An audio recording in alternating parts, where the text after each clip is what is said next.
जयपुर के अंदर, और जयपुर से हम बात कर रहे हैं। हमारे बीच में ऐसी शख्सियत है कि वो शख्सियत अपने नाम के मोहताज नहीं है, और all India SC/ST railway employees association का सारा कोर्स खुद समाये हुए बैठे हैं। हमारे बीच में है राम बाबू गौतम जी। सर, आपको अध्यक्ष हैं और आप बार बार जो सर आरक्षण लड़ रहे हैं, रिजर्वेशन और प्रमोशन की लड़ाई लड़ रहे हैं, सर क्या कारण है कि सरकार आपकी बातों को नहीं सुन रही है? आप पहले ऐसी संस्था थी रेलवे की जो सुप्रीम कोर्ट के अंदर गई थी, उन्होंने कहा भाई हमें रिजर्वेशन और प्रमोशन दिया जाए, तो क्या कारण है सर जो अभी तक आपकी बातों को नहीं मान रहा है? रेलवे ही नहीं, भारत देश में जो हम कर्मचारियों के आरक्षण की जो व्यवस्था है, प्रमोशन में आरक्षण की व्यवस्था है, जो वर्षों से चली आ रही है, कुछ असामाजिक तत्वों द्वारा जो अनुसूचित जाति जनजाति के जो कर्मचारी हैं, जो दबे कुचले समाज के कर्मचारी हैं, जिनको समाज से बहिष्कृत किया हुआ कर्मचारी हैं, जिनको आज भी लोग अपनी आँखों से देखना पसंद नहीं कर रहे हैं, उन लोगों ने हमारे प्रमोशन में आरक्षण और दूसरा भर्ती में आरक्षण के खिलाफ भी हमेशा विरोध में, कभी कोर्ट में, कभी अपने चुनिंदा अधिकारियों के द्वारा हमारे आरक्षण के ऊपर आघात करते आ रहे हैं। इन लोगों ने हमारे आरक्षण को जो खत्म करने के लिए अलग अलग प्रकार से अलग अलग आदेशों के द्वारा आघात किया, जिसके विरुद्ध जो है हमारा all India SC/ST railway employees association के हमारे राष्ट्रीय अध्यक्ष माननीय श्री BN गहवा साहब, महामंत्री माननीय श्री अशोक कुमार जी और हमारे सारे CEC और जोन के पदाधिकारी लोग उस आदेश के विरुद्ध माननीय सुप्रीम कोर्ट के अधीन गए, और माननीय सुप्रीम कोर्ट ने हम लोगों की जो व्यथा है उस व्यथा को गंभीरता से सुना, और सुनने के बाद में हमारे पक्ष में जो निर्णय दिए उन निर्णयों को भी भारत सरकार ने अभी तक लागू नहीं किया। हम सभी कर्मचारी लोग कोई ऐसे धनाढ़ नहीं हैं,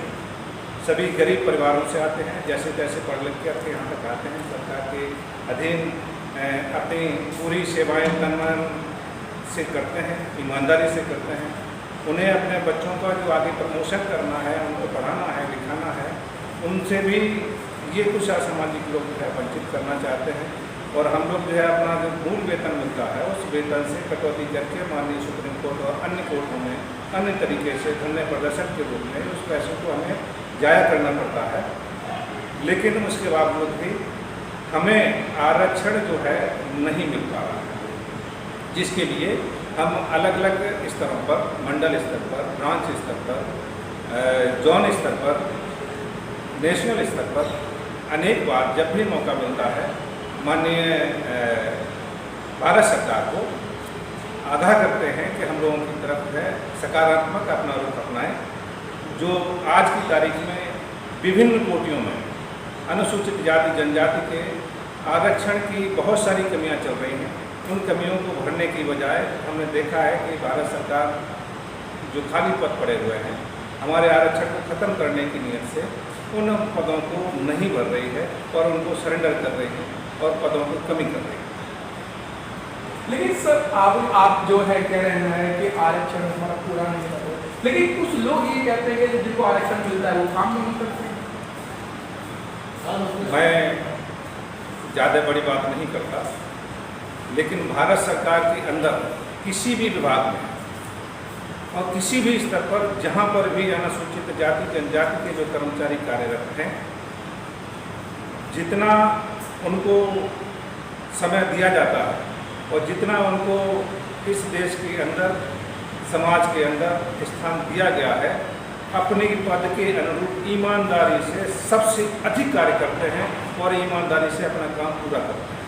सर, आप अभी निगमीकरण और निजीकरण का भी आपने सर मसला, आपने स्ट्राइक भी की, और आपका स्ट्राइक करने का बहुत अच्छा तरीका भी लंच आवर में करते हैं, उसमें सरकार को भी नुकसान नहीं होता, आम जनता को भी नुकसान नहीं होता, और काम आपका स्ट्राइक करने का हो जाता, लेकिन